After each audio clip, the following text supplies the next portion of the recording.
Como acordamos la última ocasión, ¿no?, al indagar en esta invención de la autonomía, a partir ya del establecimiento sistemático que realiza el filósofo Emmanuel Kant, vimos cómo ya también a manera de resumen, o sintetizando lo último que mencionamos, cómo el intento principal de la moral, ¿no?, del siglo XVIII fue ante todo secularizar precisamente la moralidad al entenderla como algo que simple y sencillamente, como sostenía el proyecto ilustrado, tenía que desarrollarse bajo ciertos tipos de condicionamientos o criterios, al menos ajenos a los establecidos.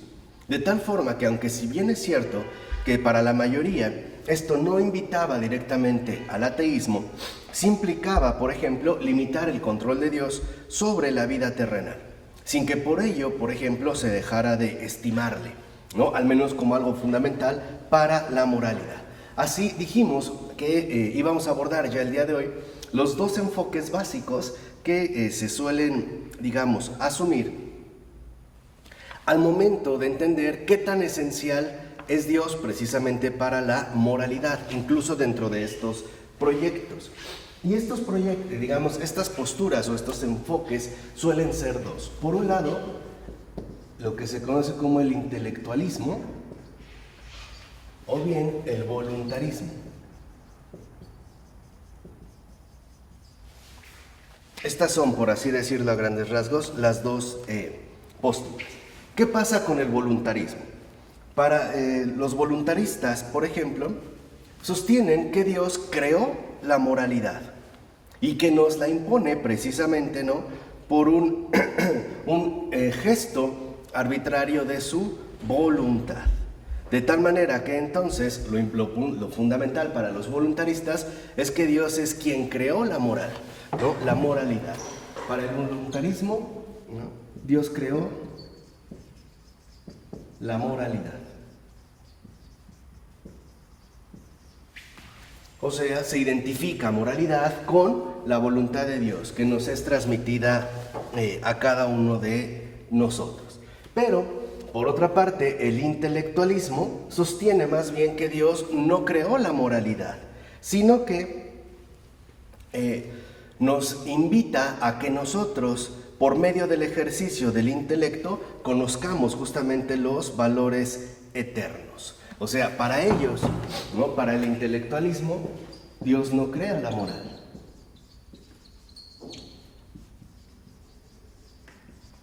Más bien sería la razón, en este caso humana, la que está llamada a descubrir y por lo tanto también a asumir los valores eternos.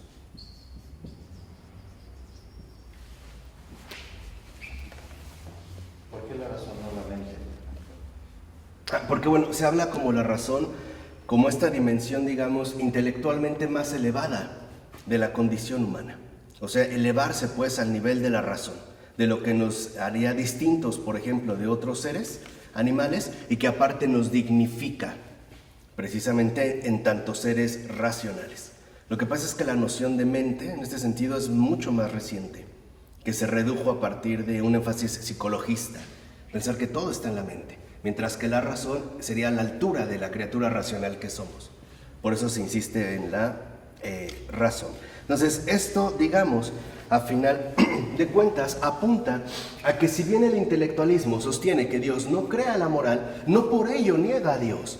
Más bien es Dios el portador de los valores eternos que la razón debe construir y que en último término conduce a que se pueda vivir bajo un determinado orden, ¿no? Un orden, en este sentido, racional, o un orden guiado por los principios que la razón descubre y enuncia.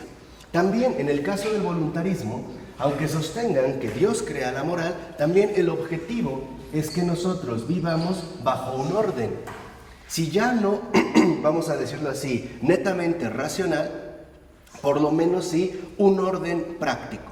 Es decir, un orden en las acciones que, por ejemplo, podemos llevar a cabo.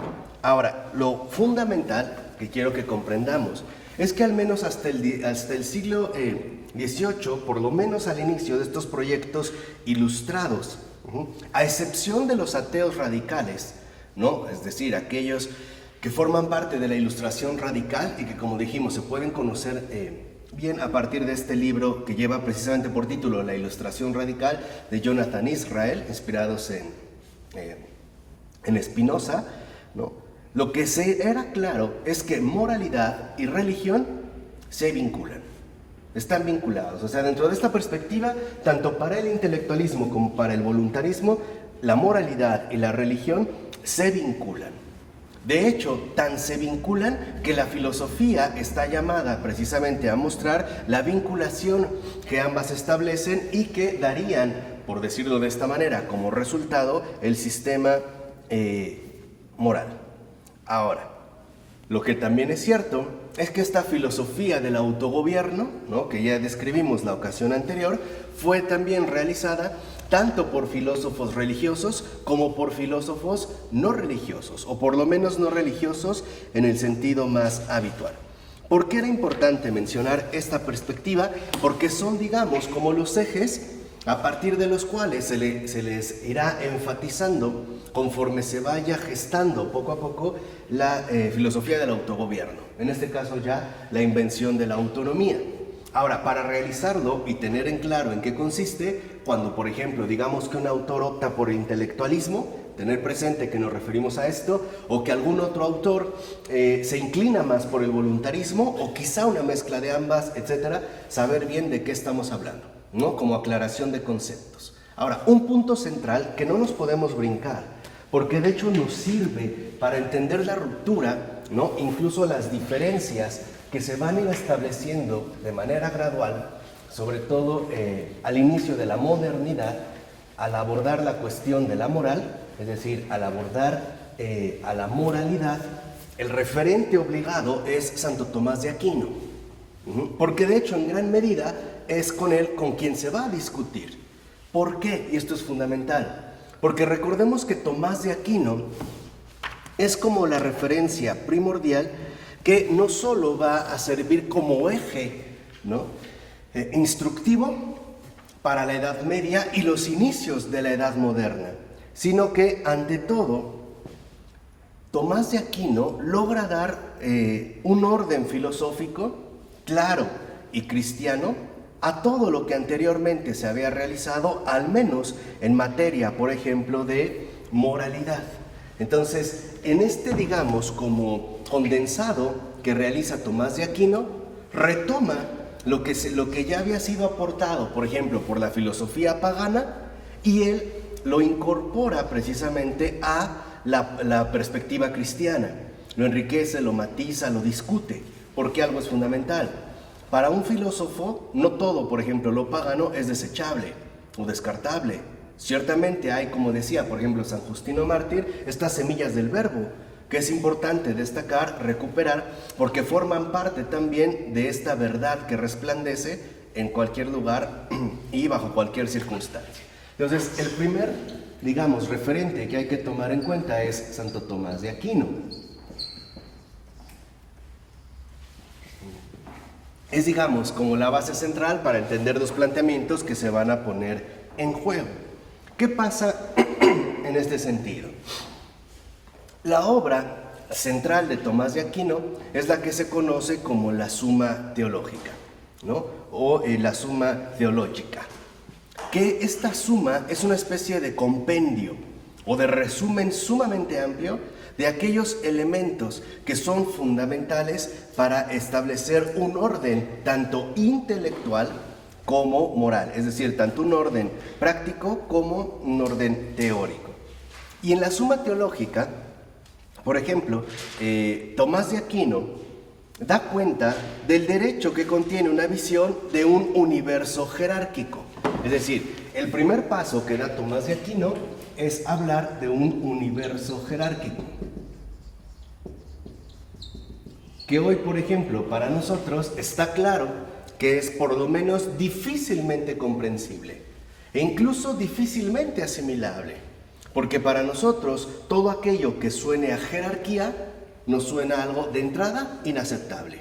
Piensen cómo en nuestros discursos contemporáneos solemos hablar de la igualdad, o como les gusta hoy decir, de la paridad. Estamos entre pares, es decir, entre iguales.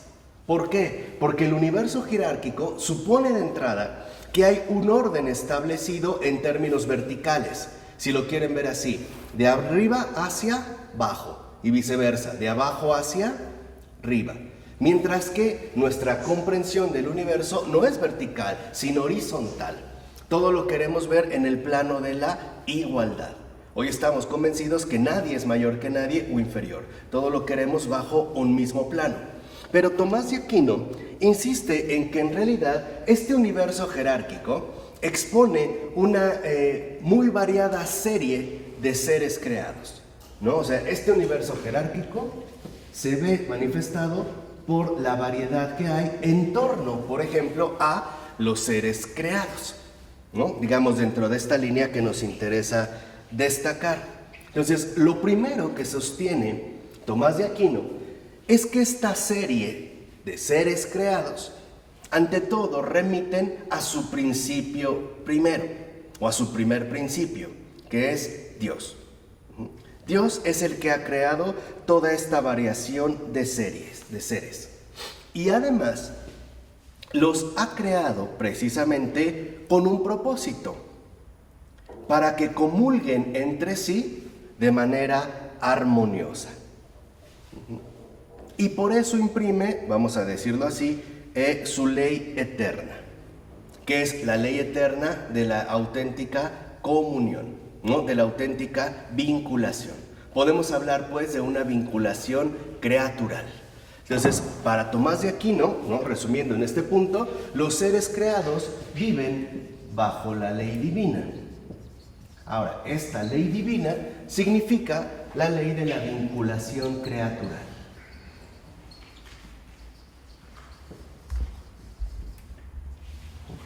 Es la ley de la vinculación creatural. Podemos decirlo en términos más recientes que Tomás de Aquino era muy consciente y muy lúcido con respecto al hecho de que todas las cosas creadas han sido hechas precisamente para un fin en común: cooperar para el bien de todos. Participar de una manera verdaderamente cooperativa. Esta cooperación se revela, de acuerdo a Tomás de Aquino, en la ley divina de una vinculación creatural, donde todo el orden de lo creado por Dios, es el primer principio, adquiere entonces su verdadera fisonomía.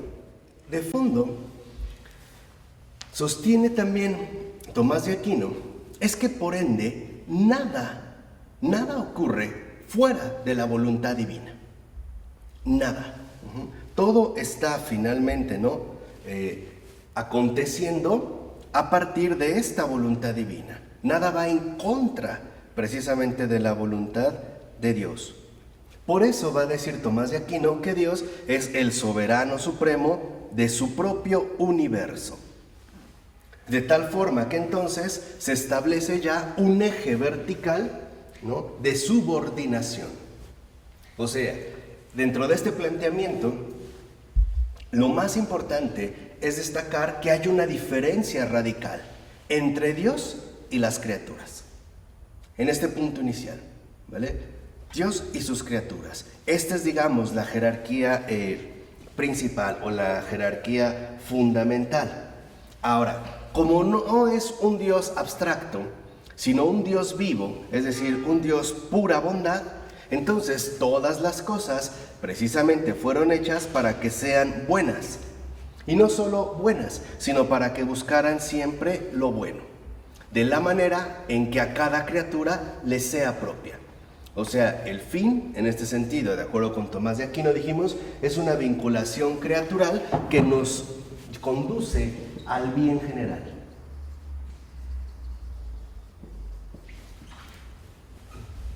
Dentro de este planteamiento de Tomás.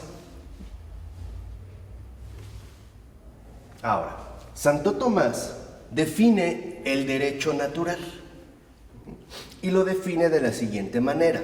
Cito a Tomás. Dice Tomás: el derecho natural es una ordenación de la razón al bien común, promulgada por quien tiene el cuidado de la comunidad. Entonces, aquí lo que vemos es que hay tres aspectos fundamentales. Primero, la ordenación de la razón hacia el bien común A eso es el derecho natural, ¿no? Todo aquello que la razón, en este sentido, ¿no?, ordena hacia el bien común. Pero esta razón es promulgada por quien tiene el cuidado de la comunidad. Es decir, en este caso nosotros ya lo podemos entender justamente por el que ha sido encargado de esta comunidad. Podemos decir en un momento particular, El Papa. el gobernante, El Papa. claro, o el Papa. Aquellos que en pocas palabras han sido investidos de una autoridad. Entonces, para Tomás de Aquino, algo es muy importante. Toda persona que tenga en la sociedad, en la comunidad, un puesto de autoridad, primero ha sido colocado ahí para que cuide de esta comunidad, es decir, para que vele, en último término, por el bien general, ¿no?, por el bienestar común, de todo lo que implica la vinculación creatural. Hoy lo podemos ver, por ejemplo, cuando el Papa, en su llamada encíclica Verde, justamente habla de nuestra casa en común y nos recuerda el compromiso mutuo que tenemos, no solo entre nosotros, por ejemplo, hablando en términos sociales o humanos, sino también con todo el medio ambiente, incluso con todo el universo que nos rodea debido a la vinculación creatural que nos configura. Es decir, en este caso bajo la guía de la ley divina. Por eso, dice Tomás de Aquino, nuestras leyes, ¿no?, leyes positivas, como le gusta decir aquí al abogado, o sea, nuestras leyes humanas, va a decir Tomás de Aquino, son buenas y son necesarias. ¿Por qué? Porque son efecto, precisamente, o reflejo, ¿no?, a partir de esta ordenación de la razón hacia el bien común, son reflejo de la ley divina. Ahora, todo esto, el bien general, y esto es algo importante de destacar, para Tomás de Aquino, no solo se reduce a nuestra convivencia terrenal, o sea, a nuestra vida terrena, sino que, en último término, la ley divina que configura el bien general tiene como fundamental objetivo la contemplación, es decir, la unión con Dios. Para Tomás de Aquino, el bien general es la promoción de la unión con Dios, en todos los sentidos. Aquí, lo que está sosteniendo, en ese sentido, Tomás de Aquino, es algo muy importante, que hoy en día tiene que ser, de hecho, fortalecido. Lo que está promoviendo Tomás de Aquino es la contemplación. Lo que está diciendo es, por ejemplo, nuestras leyes humanas son buenas y son fundamentales, porque es una ordenación de la razón que se dirige, como dijimos, al bien común, y que el que ostenta o el que ha sido asignado con un puesto de autoridad tiene que cuidar, velar y procurar. Pero a lo que se refiere Tomás de Aquino en un sentido muy preciso es que la contemplación no es más que el fortalecimiento de la espiritualización en nuestra vida humana. Por ejemplo, no solo quedarnos con los lineamientos que pueden establecerse entre el aquí y el ahora, sino también mantener fija la mirada en la trascendencia. Esto es algo muy fundamental.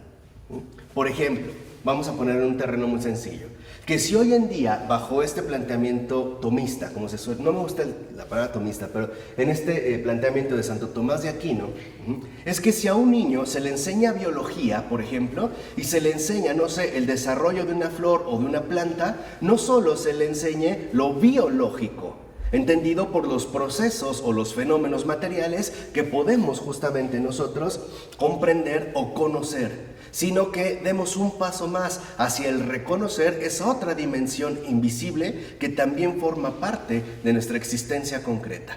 De eso es de lo que está hablando Tomás de Aquino. Es decir, podemos decirlo de esta manera, en el sentido más ortodoxo. ¿Qué es la contemplación? La unión del cielo con la tierra. Es la conjunción de lo visible con lo invisible, ¿no? En este sentido, Tomás de Aquino y Pavel Florensky van de la mano. Se mueven en la misma línea, vamos a decirlo así, precisamente en la misma ortodoxia. Cuando Pavel Florensky, por ejemplo, insiste tanto en la centralidad que adquiere el símbolo, lo que nos recordó es que el símbolo es aquello que reúne o conjuga lo visible con lo invisible. Entonces, esto es lo fundamental para Tomás de Aquino. Lo mismo ocurre, por ejemplo, en el ámbito civil o legal, en el ámbito jurídico. No solo se trata, ¿no?, de resolver las cuestiones seculares que hay que afrontar, sino la relevancia que estas cuestiones tienen, en pocas palabras, para la vida eterna. Esto es fundamental, digamos, dentro de esta conjugación que lleva a cabo Tomás de Aquino. Hoy en día es difícil por una simple razón, porque vivimos en una era secular. Es decir, vivimos apretujados en el marco inmanente, donde no haya, digamos, por lo menos ya no nos resulta evidente que haya alguna otra opción más allá de lo que vivimos aquí y ahora. Por eso es que dimos un curso de Charles Taylor, que en su momento ya podrán disfrutar en los videos, pero para que vean que no es nada más así al azar o lo que se nos ocurre o lo que nos viene en gana, sino dijimos, ¿no?, un proyecto eclesial comprometido, ¿no?, en base a las necesidades que se requieren y que nosotros podemos ofrecer. Entonces, en síntesis, es que las aspiraciones o la visión de la gente que vive en la actualidad carece de trascendencia. Pongamos un ejemplo muy sencillo. ¿Cuántos quizá de los jóvenes que conocemos realmente tienen presente la vida eterna? Quizás sus aspiraciones, por muy magníficas que nos puedan resultar, están constreñidas al marco inmanente. Por ejemplo, hay muchas personas cuyo sueño máximo es viajar alrededor del mundo, o conocer Egipto, o ir al último concierto de Paul McCartney, o adquirir tal propiedad, o adquirir un penthouse en Miami, o qué sé yo, pero no hay un más allá. Entonces, lo que importa para Tomás de Aquino es que el universo jerárquico no solo está jerarquizado ad intra, que a veces me parece que es un error que se comete cuando se estudia la obra de Tomás, ¿no?, especialmente de Tomás de Aquino, y hay que ser objetivos en este sentido. Porque luego también han comentado en los videos que denigramos a los autores. No denigramos a los autores. Lo que sí denigramos es el error que se puede filtrar en los autores. Ahí sí no hay ningún tipo de condescendencia. No podemos. Basta de mentiras, ¿no? Solo la verdad. Lo mismo ocurre en el caso de Tomás de Aquino. Y conste, yo no soy particularmente fan de Tomás de Aquino, pero es importante reconocer este aspecto. A veces se habla de los seres creados, entonces establece, ok, Dios, por ejemplo, ¿no? Los seres racionales, animales, bla, bla, bla, bla, bla. O sea, una escala jerárquica. Pero no solo hay eso, sino que el universo jerárquico de Tomás de Aquino tiene una dimensión mucho más amplia. Y es, para Tomás de Aquino, hay una vinculación fundamental entre el aquí y allá. Es decir, aquí, como todo lo que compete a la tierra, a nuestra existencia terrenal, con la necesidad, por ejemplo, de leyes positivas, pero también el allá, que apunta a ese cielo o eternidad que irrumpe en el tiempo para configurar la realización plena de nuestra existencia. Y eso me parece que hoy en día es muy poco comentado cuando se aborda a Tomás de Aquino, que es uno de los grandes, nos guste o no. Y es serio, o sea, no por nada fue considerado el eje primordial de la configuración cultural de la cultura de Occidente, por lo menos alrededor de unos 500 años, como una renovación o el impulso que se requería para ese momento. Esto es la contemplación, pues, ¿no? Este es, digamos, el trasfondo fundamental de esta jerarquía, ¿no?, del universo que Tomás de Aquino propone. Entonces, dice Tomás de Aquino que nuestro intelecto, dentro de su perfil teórico, nos ayuda a orientarnos hacia el fin que verdaderamente perseguimos. Es decir, nuestra razón es un medio, no es un fin. La razón es medio para llegar al fin que verdaderamente hemos sido convocados, es decir, a la unión con Dios. Es un medio. Y añade Tomás que esto es también algo óptimo para un ser humano. Es decir, un ser humano que ha sido creado a la imagen y semejanza de su creador, cuya revelación nos ha manifestado que también es logos, es decir, razón, ¿no? En términos más recientes, lo que Tomás de Aquino está insistiendo es algo muy simple. Vivamos con la dignidad de seres pensantes. O sea, realmente ejercitamos ejercitemos, nuestra facultad pensante, desarrollemos nuestro intelecto, vivamos como seres inteligentes, no como seres privados de razón, en términos humanos, ¿no? Que hoy vemos, por ejemplo, las paradojas que ha producido la ausencia de razón. Por eso no es casual que al Papa Benedicto XVI ya se le empieza a mencionar como el Papa de la razón. Si algo nos recordó el Papa, a todos, ¿no? Yo no me canso de decir mi maestro, ¿no? El Papa Benedicto XVI, Joseph Ratzinger, es: usemos la razón, vivamos a la altura, ¿no? Ontológica, es decir, a la altura del ser que nos ha sido dado. No vivamos estúpidamente. Esta es la línea, y es también lo que está diciendo Tomás, ¿eh? Claro, ellos son muchísimo más decentes que yo, lo dicen mucho mejor que yo, pero en síntesis es esto: no vivamos estúpidamente, no vivamos como bestias, privadas de razón. Ojo, y esto no es denigrar a los animales, como a veces se piensa, porque los animales han sido dotados con instintos extraordinarios y habilidades magníficas, pero no el desarrollo de la razón que a nosotros se nos dio. Entonces no es por denigrar a los animales, es por no caer nosotros más bajo que ellos, al querernos privar voluntariamente de la razón. Y en este sentido, apartarnos de el bien. Ahora dice, todo ello es fundamental, pero, y aquí vean otra vez, ¿no? Ese aquí y allá de Tomás, nos es necesaria la gracia de Dios, libremente dada, no voluntariamente adquirida. Y esta es una distinción también esencial. A pesar de que hemos sido creados de una manera humanamente perfecta, sabemos que hemos sido trastocados o por lo menos vulnerabilizados por el pecado, e incluso nuestra facultad intelectual, ¿no? Entonces, dice Tomás, necesitamos la gracia libremente dada por Dios. O sea, no es un mérito que nosotros obtenemos, ¿no? Entonces yo me porto muy bien, entonces voy a recibir tanta gracia, ¿no? No es así. Dice, por esta gracia libremente otorgada, para que podamos alcanzar nuestro verdadero fin, es decir, la unión con Dios. Y esta aspiración, esta realización, esta plenitud de nuestra existencia, solo la podremos alcanzar en la otra vida. Y esta idea, al menos hasta donde yo tengo conocimiento, viene de Agustín, en donde yo la he visto, porque también Tomás de Aquino a veces como que lo quieren contraponer a Agustín. No es verdad, ¿eh? O sea, Tomás de Aquino se nutre bastante bien de Agustín y como buen intelectual da unos pasos más adelante de Agustín, como debe ser, ¿no? Y así avanzar, digamos, en la nutrición de la tradición viva a la que pertenecemos. Pero lo que insiste Tomás es una idea también en este sentido, hasta donde yo conozco, proveniente de Agustín. Aquí podemos ser felices, pero no plenamente. Y esto conduce tanto a partir de Agustín, insisto, como en Tomás, a no caer en el engaño de que entonces el bien general, ¿no?, o nuestro deseo de felicidad podrá ser plena y verdaderamente satisfecho en nuestras condiciones de vida terrenales. No aquí, no del todo. Lo que insiste Tomás de Aquino es, aquí podremos ser felices, pero no absolutamente felices.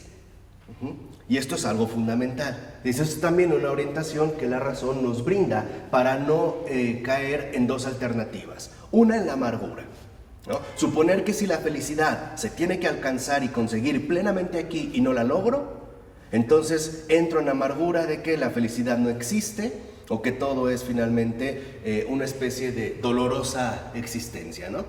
Por otro lado, no caer tampoco en la ingenuidad precipitada de suponer que sí la puedo llegar a alcanzar. Por ejemplo, que no alcancé a ser feliz aquí, pero que quizá si cambio un poquito las cosas y me esfuerzo, entonces la alcanzaré. Lo que nos está diciendo Tomás de Aquino es no.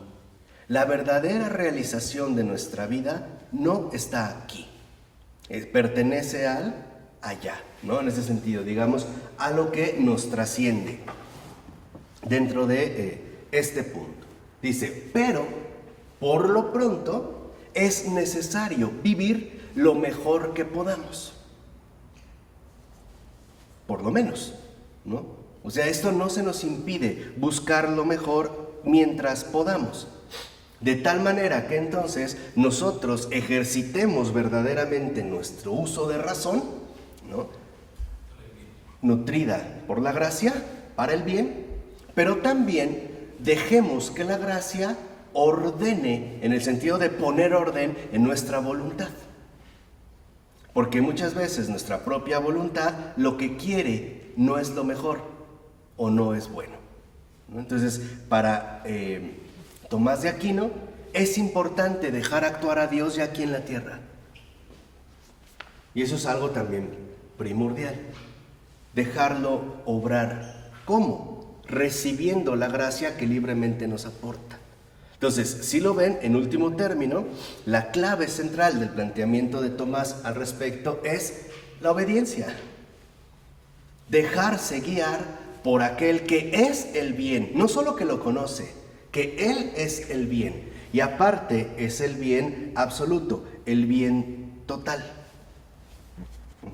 Aquí es justamente donde Tomás, ¿vamos bien o voy muy rápido? Vamos bien, así, ¿actuales? Aquí es donde entonces Tomás pone en su lugar, en el sentido otra vez de ordenación, a la moralidad. ¿Por qué? Porque afirma Tomás que si la salvación no se obtiene solo a través del comportamiento moral, de la rectitud moral, como por ejemplo, siglos después van a sostener los puritanos, ¿no?, y en general esta línea protestante que proviene de Calvino, dice: la moralidad juega un papel importante en tanto medio para alcanzar esta misma realización, es decir, esta misma salvación. Por poner una especie de imagen, para Tomás de Aquino, la moralidad son como las muletas que necesitamos utilizar para apoyarnos en el mundo en el cual hemos nacido. Pero no es lo que nos hace realmente alcanzar el fin anhelado. Es un apoyo. Si lo quieren ver de esta manera, es un medio. ¿Por qué? Porque Tomás de Aquino también tiene una convicción central. No se trata de solamente de ser buenos, moralmente hablando, sino de ser santos, o sea, espiritualmente renovados, en base a la gracia. Entonces lo que dice Tomás de Aquino es, ok, este universo jerárquico de bien general, ¿no?, donde se vincula fundamentalmente el aquí y el allá, necesita la moralidad para tratar de encauzar todo el comportamiento humano, tanto a nivel teórico como práctico, hacia este bien general que, como lo ha mencionado, está más allá de lo que nosotros podemos vivir y experimentar aquí en la tierra. ¿Vamos? Este es, digamos, como el puesto que le asigna Tomás a la moralidad. Uno, no porque sea moralmente perfecto se salva, porque la salvación es un don de Dios, es una obra de la gracia, ¿no? Pero, dice Agustín con todo realismo, pero sí necesitamos de la moral para tratar de encauzarnos lo mejor posible hacia nuestro verdadero fin, hacia el bien general. Y allí es donde entonces Tomás de Aquino coloca el papel que juegan las virtudes morales. Aquí es ya donde entra, digamos, la definición. ¿Qué son las virtudes morales para Tomás de Aquino? Dice Tomás de Aquino, son hábitos que nos permiten controlar las pasiones y los deseos que tienden a apartarnos de nuestro verdadero bien. Son hábitos. Recuerden que la palabra hábito, en este sentido, en latín, también proviene de habitus, que es lo que uno suele habitar, como cuando hablamos de una habitación, es el lugar o el espacio que suelo ocupar, ¿no? Entonces, para Tomás de Aquino, las virtudes morales son aquellos hábitos que nos ayudan a prevenir el desvío, por ejemplo, que promueven o que pueden llegar a promover nuestros respectivos deseos. Los desvíos que pueden producir o promover nuestros respectivos deseos. Entonces, ahí es donde entran, por ejemplo, las virtudes morales. Y, insiste también Tomás de Aquino, estos hábitos tienen que ver con la práctica, es decir, con el ejercicio práctico que nosotros llevamos a cabo. Y por lo tanto, los principios que guían estos hábitos son los que pertenecen a nuestra razón práctica, es decir, la que se enfoca en la regulación del comportamiento, no solo al nivel de ideas, sino al nivel ya de los comportamientos. Y a su vez, estos principios, ¿no?, que provienen de la razón práctica, dice, también tienen que ver con la bondad que aparece en la propia ley de la naturaleza, que como dijimos es un fiel reflejo de la ley divina. Por traducirlo de esta manera, para Tomás de Aquino, ser bueno, siquiera bueno, no es fácil. Requiere un esfuerzo constante y aplicación de las virtudes morales. Por ejemplo, la prudencia. Por eso, en este sentido, Tomás de Aquino retoma o se apega mucho a Aristóteles. Y dicho sea de paso, hay también que aclarar un fuerte malentendido. Muchos consideran que Agustín era un platónico y que Tomás de Aquino era un aristotélico, sobre todo fomentado por los pésimos manuales de filosofía que se suele impartir en la educación media superior. Mentira. Agustín ni es platónico, aunque sí tiene mucho de Platón, ni Tomás de Aquino es aristotélico, aunque toma mucho de Aristóteles. Pero ambos van más allá, dentro de la luz cristiana que en efecto emana, digamos, o que guía sus respectivos planteamientos. De hecho, la preferencia que mantiene Tomás de Aquino con respecto a Aristóteles también responde a una situación histórica concreta. Recordemos que en el tiempo de Tomás, en el siglo XIII, los que han tomado la delantera, por así decirlo, en el acontecer de su época son los árabes, especialmente a través de Avicena y Averroes, que son los que recuperaron el corpus aristotélico y empezaron a elaborar teorías supuestamente inspiradas de Aristóteles. Lo que hace Tomás de Aquino es decir, no es verdad. Incluso están como empeorando las cosas que de por sí pueden ser buenas, por ejemplo en Aristóteles. Así lo que va a hacer Tomás no solo es oponerse a los planteamientos árabes provenientes de Avicena y Averroes, sino ante todo también de rescatar la sabiduría que Dios ha impreso en la cultura pagana. Entonces, al tomar una alternativa, Tomás de Aquino es muy consciente de algo: o los musulmanes o los griegos. Tomás de Aquino no duda, los griegos. Dentro de esta línea es, digamos, como una respuesta, decía, en concreto. Entonces, en síntesis, para Tomás de Aquino, las virtudes, en este sentido, morales, son hábitos de obediencia a las leyes naturales. Esas son las virtudes morales. Y esto ya es un término importante. Para Tomás de Aquino,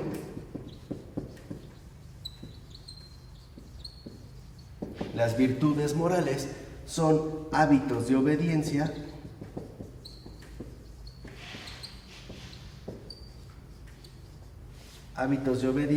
a las leyes naturales.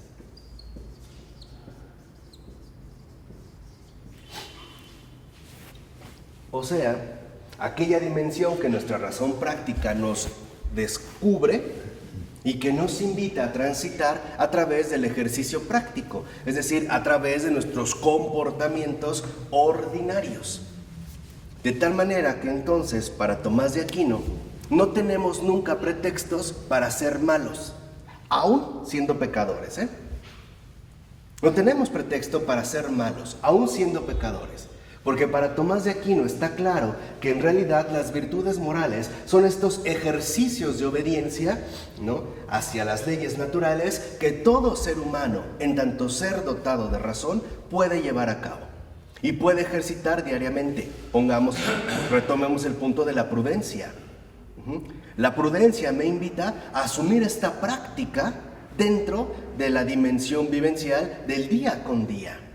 De tal manera que me tengo que esforzar en ser prudente si es que, por ejemplo, por ahí se está manifestando algún tipo de debilidad. Y aquí es donde Tomás de Aquino establece lo siguiente. Dice Tomás de Aquino: la voluntad no puede tender hacia algo a no ser bajo la razón de bien. O sea, la voluntad solo es movida por aquello que el intelecto le muestra como bueno. Para Tomás de Aquino, la voluntad quiere, pero es ciega. A la voluntad le basta con querer, nada más. La voluntad quiere, pero es ciega. Y por ello está llamada a dejarse guiar por lo que le muestre el intelecto.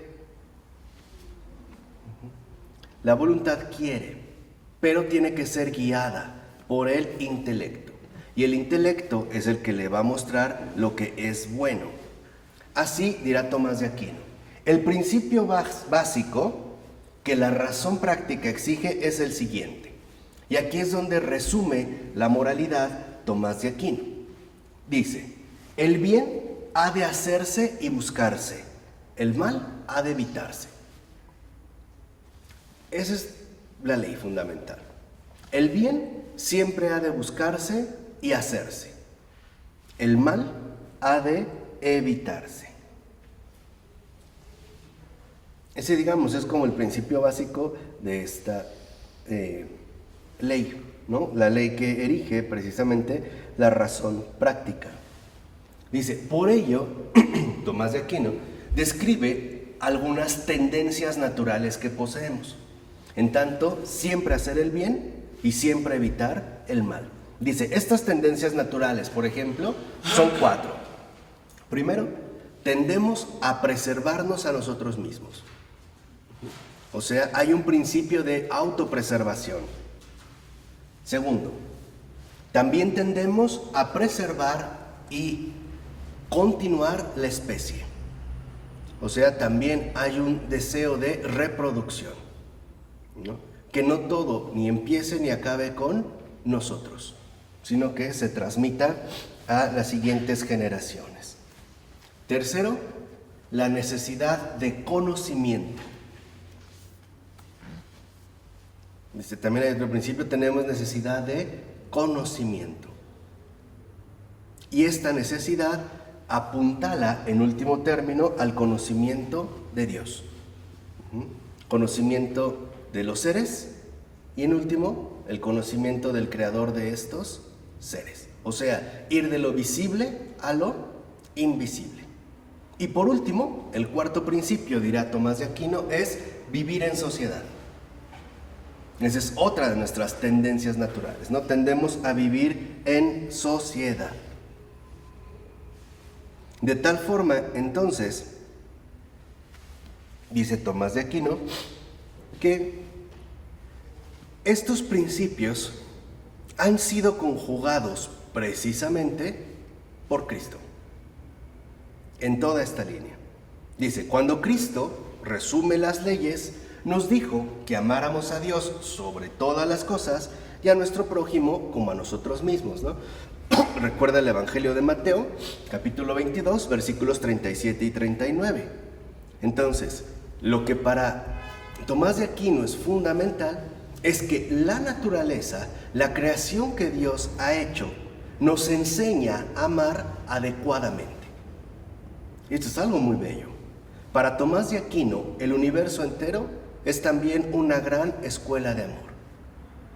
Una gran escuela de amor que nos va enseñando también en este sentido cómo amar de manera adecuada.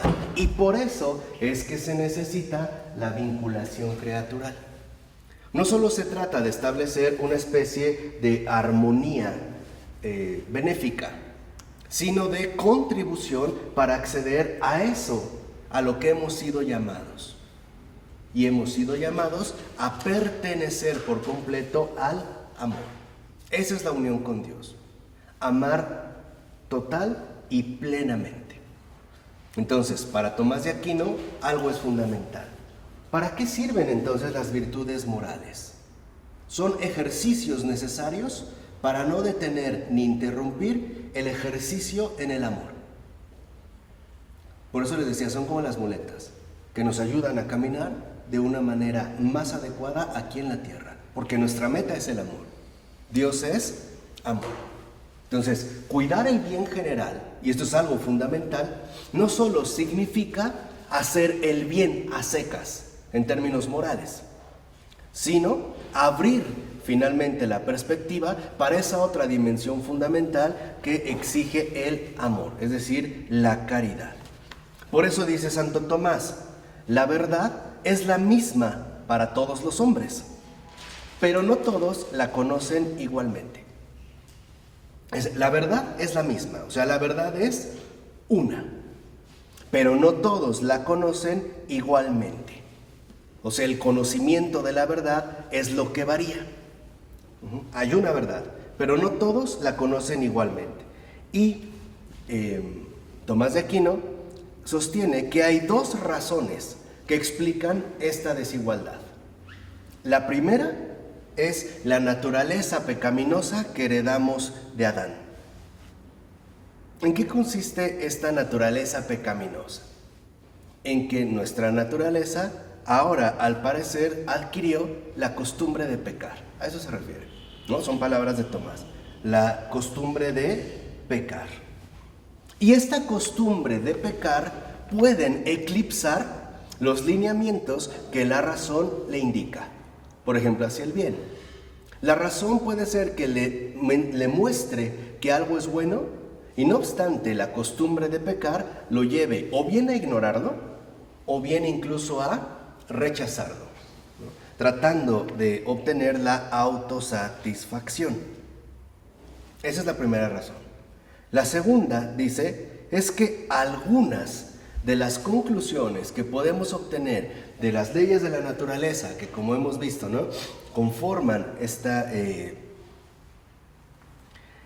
situación que nos lleva o nos enseña a amar adecuadamente, dice, requieren tanta consideración, es decir, tanta aplicación, ¿no?, intelectual, que, dice, no todos son capaces de hacer esto cuidadosamente, sino solo los sabios. O sea, no todos nos aplicamos igualmente al ejercicio intelectual. Esa es la otra razón, ¿vale? Por un lado dijimos la costumbre de pecar. Y en segundo, la falta de consideración. O hoy podemos decir, no a todos nos gusta pensar de igual manera. Algunos quizá no sería, digamos, como lo más relevante. Como que son dos condiciones por las que... Son dos razones que explican el hecho de que, aun cuando la verdad es una, no todos la conocen de igual manera. Una, dijimos, es la costumbre de pecar, que nos desvía de lo que la verdad nos indica. Y dos, es que hay consideraciones, y aquí, dicho sea de paso, está retomando la definición que da San Bernardo en su tratado de Consideratione, ahí habla sobre la consideración y él lo define al principio, la consideración como la aplicación intensa del espíritu y del intelecto para alcanzar la verdad de las cosas. En ese sentido lo está entendiendo Tomás de Aquino, es de San Bernardo. La aplicación intensa del espíritu y el intelecto para alcanzar la verdad de las cosas. Entonces, la otra razón es que no todos, ¿no?, nos dedicamos de lleno al ejercicio intelectual. Nada más superficial o no indagamos, ¿no? Pero dijimos, ninguno está exento a no pensar. De hecho, cuando también a veces se habla de pecado de pensamiento, pensamos que es como un mal pensamiento. No, también es la pereza intelectual, que de hecho en nuestra misión en común es lo que hemos querido remediar, ¿no?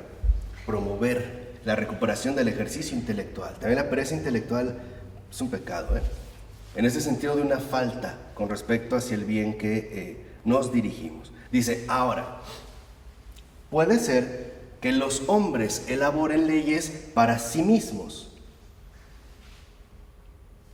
pero si estas leyes contravienen, ¿no?, o se oponen a las leyes de la naturaleza, entonces no pueden considerarse una ley de verdad. No serían leyes, sino falsificaciones. O vamos a decirlo así, ¿no? Fantasmas especulativos. De hecho, Tomás es tajante y dice, nadie, dice Santo Tomás, estrictamente hablando, dicta una ley para sus propios actos. Nadie. ¿Por qué? Fíjense, dice, nadie, estrictamente hablando, dicta una ley para sus propios actos. ¿Por qué? Porque nosotros no somos seres aislados unos de otros, sino que de entrada pertenecemos a un entorno socialmente compartido. Entonces, cuando alguien edicta una ley para sí, también involucra a los demás. Por eso insiste en esto Tomás de Aquino. Dice, por ello, aunque nuestras leyes sean muy imperfectas, por humanas, no significa que son despreciables. Son ejercicios de virtud. Es la lucha constante por el bien común. Y eso es justamente lo que se espera de nosotros. Es decir, que nos esforcemos en el bien. Además, este esfuerzo por conseguir el bien, porque las cosas sean más justas, porque las cosas sean más honestas, en pocas palabras, porque las cosas sean mejores, nos indica claramente que ese bien que anhelamos no lo poseemos. O sea, nosotros no creamos el bien, nos dirigimos al bien. Dice, y siendo fieles a lo que la razón nos muestra, este bien perfecto es precisamente Dios. Por ende, ¿no? Tomás en ese sentido es como muy ordenado en su forma de presentación esquemática. En último término, dice Tomás de Aquino, nosotros no nos gobernamos a nosotros mismos, sino que seguimos esta gobernanza fundamental que Dios mismo nos ha otorgado. Es decir, es otro el que realmente nos gobierna, pero no nos gobierna en un sentido políticamente despótico o impositivo, sino que nos gobierna en el sentido de que nos dirige y nos orienta, ¿no?, hacia la unión plena con Él, que de hecho es nuestro principio y nuestro fin. Por ponerlo en términos más sencillos, para Tomás de Aquino, Dios no es un tirano, es un padre. Y justamente nos gobierna como eso, como padre. De tal manera que entonces la moral, ¿no?, que elabora Tomás de Aquino vincula al cielo con la tierra. Si lo quieren ver así, a la naturaleza con el decálogo, que únicamente tiene un propósito: encarnar el mandamiento del amor. Al cielo con la tierra, o sea, la naturaleza, lo que está inscrito en la naturaleza con el decálogo, o sea, lo que ha sido escrito por inspiración de Dios, lo escrito y lo no escrito, de tal forma que entonces, en esta línea, lo importante es que alcancemos esta plenitud a la que Dios nos ha convocado, a la que Dios nos ha llamado. Dice, pero, puesto que estos fundamentos que retoma Tomás de Aquino provienen de las Escrituras, estos fundamentos no podían ser objetados. Recuerden, hasta entonces, básicamente la Escritura era incuestionable. O sea, hoy diríamos, era una fuente de autoridad indiscutible. Pero todo lo demás que había propuesto Tomás sí podía ser discutido. Y de hecho lo fue. Y a partir de aquí, de las discusiones que se van a establecer con respecto a Tomás de Aquino, sobre todo en el ámbito de la moral, es que se empezará a conformar cada vez más los espacios alternativos que culminarán en la concepción del autogobierno, es decir, en la invención de la autonomía, pero a partir de las discusiones que de aquí se van a derivar. ¿De acuerdo? ¿Ok? Vamos a dejar hasta aquí. En nombre del Padre, del Hijo y del Espíritu Santo.